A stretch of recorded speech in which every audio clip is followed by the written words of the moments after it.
Personally, my family's got pretty strong ties to the military. My grandfathers both served in the military. My dad is a Vietnam veteran, and one of my uncles was actually an admiral in the Navy and was actually stationed here for a while and kind of all over the world. So I have an extreme appreciation for the sacrifices that the military puts in. Obviously, I have a lot of friends now who are former Navy pilots and things of that nature, and so I understand the sacrifice of the time away from their family, the risks they take, and those sort of things.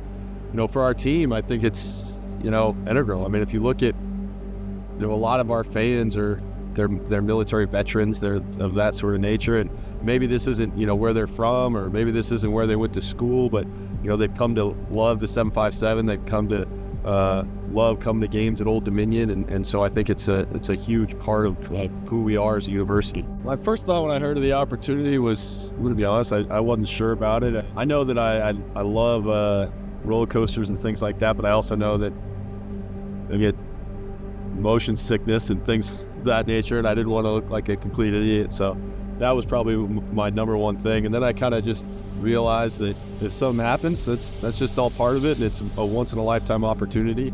Mountains and mountains and mountains of paperwork, well, that's the first step. They want to make sure that I'm healthy in terms of things like that, medical checkups and all those sort of things. So that's the first step.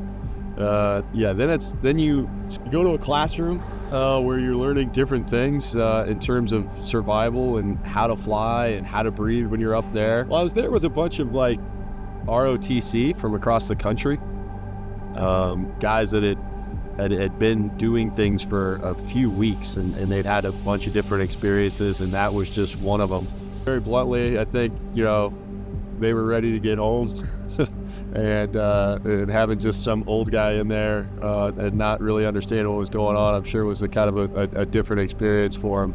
But it was great to just hear them speak and answering questions and those sort of things. I thought was it was great to see who are going to be the future defenders of our country. You're in the pool and you're kind of learning how to the survival stroke and how to breathe and those sort of things, which is kind of unnerving a little bit because you realize you're only going to do that if something horrible happens. They're all the best in the world, so I felt pretty secure. As we got going throughout the day, the people who knew what I was going to be doing, they kept asking me how I'm going to be feeling, how am I doing. It only got nerve-wracking because everybody else was starting to freak out, including my wife. I think she was probably the most nervous out of anybody. Want to go flying? Absolutely. Let's go fly. This will be a fun time. Absolutely. I'm excited. The thing that takes the longest is when you're in there is getting the G-force suit fit the right way. That takes a long time. And then when I was putting on the gear, I'm a bigger guy. They don't exactly have a whole lot of gear that fits me, so that probably took a little bit longer and maybe told me that maybe I need to shed a few pounds or whatever. But yeah, that was an interesting process. This one. Alrighty. It was a hot day, and you're in a lot of gear. And I'm going to be honest, I'm nervous, right? So I'm not nervous because I think I'm in any danger. I actually didn't feel that way at all. I did feel like I was nervous for what I said. I didn't want to pass out. I didn't want to make a fool of myself. And so, I'm sweating and doing those sort of things, and you're getting ready, and you're walking out there, and it's loud, and everyone's there and filming you and want you to say something profound, which obviously I didn't really have too many things to say. And so, I'm just thinking about, a bunch of different things. One of the things I was thinking about is it's a pretty awesome opportunity that not very many people get to have. I mean, I know guys who were in the Navy and they never got to do that, flying at F-18. And so that part I was pretty excited about. Yeah, well, I don't fit real well in there. That's the number one thing. And it was hard. I mean, I'm tight. I might be the limit on how big a Navy fighter pilot can be. And again, I'm told not to touch anything. And then all of a sudden, he's like, hey, make sure to turn on your air. Make sure to turn this on.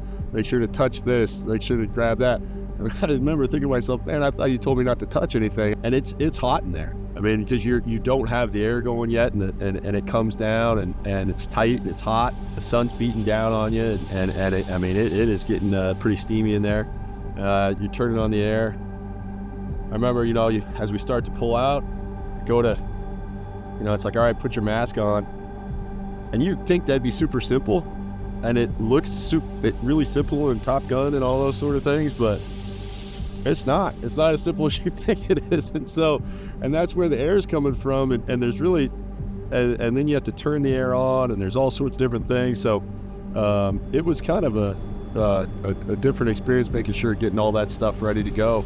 And then all you can think about is like, all right, well, don't touch anything, because like the ejection seat, your handle is right between your legs, and you don't want to touch that, obviously, because that'd be a bad deal. Captain Peverill is, very, by the book and all those sort of things. He was just exactly how you would expect it for one of the world's greatest pilots to be.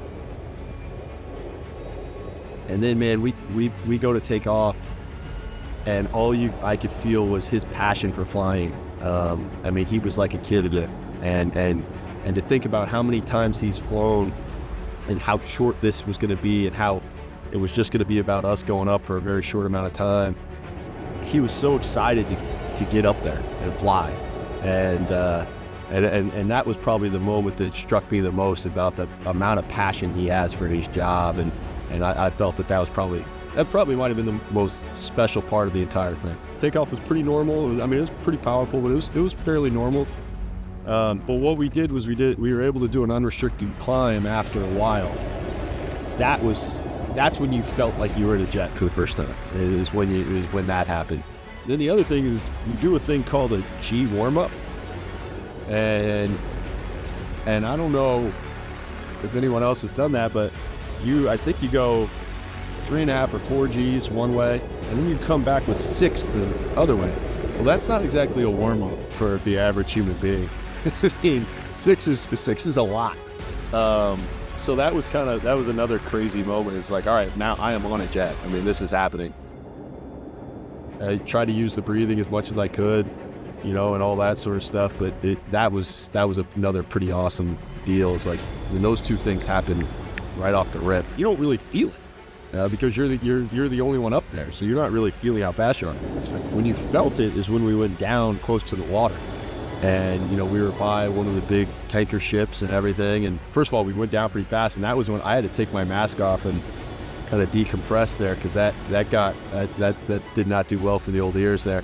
But then you're going, and that's when you realize how fast you're ripping across the water, and you can see how fast you're going across those ships, and you know how big they are. And that is when you felt like this is pretty incredible. We went Mach 1. And you're going, and he's like, you're 0.8, you don't really feel anything. You're 0.9, you don't really feel it. You're 0.98, you don't really feel it. And all of a sudden, you go Mach, for a second, and there's like a hit, like a jolt. And that was kind of crazy too. To say that I've gone that fast was a pretty incredible move as well. We had to come back in because of the storm. We were supposed to stay out there a little bit longer, and that was probably an act from a higher power, because I needed to go back in. There's no doubt about it. I was about spent. When we go down and we do a carrier landing, where we kind of touched and went back up, that was pretty impressive and kind of cool. But then the actual landing itself was the smoothest, best landing I've ever been on in any plane ever. We landed it. It felt like we came down on a cloud, and that was pretty amazing and pretty awesome.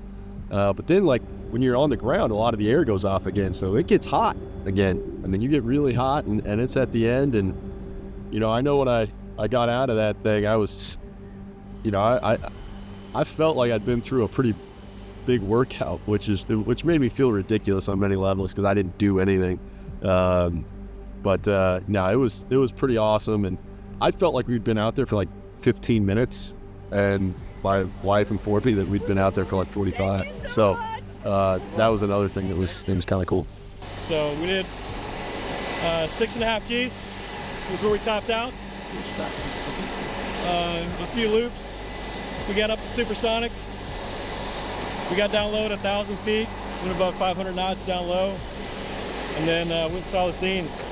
Saw the beach. Did a beach run, avoided a thunderstorm, came home for a carry landing. It was awesome. He did really good. I think the main thing for myself is just what an incredible opportunity it was, and that I even thought for a second not to do it is pretty silly. These type of opportunities don't come along often, and I talk to my players about not missing an opportunity and thinking about things as opportunities, not obstacles. I know for a fact that I probably didn't look perfect when I was up there and any of those sort of things, and I know I was trying to make sure that I kept a little lunch I had in there. And what an awesome story I have for the rest of my life to be able to tell that. And I'm thankful that being the head coach at Old Dominion and being in this area, the 757, and how important the military is, afforded me that opportunity. And so I think that'd be my main reflection on it.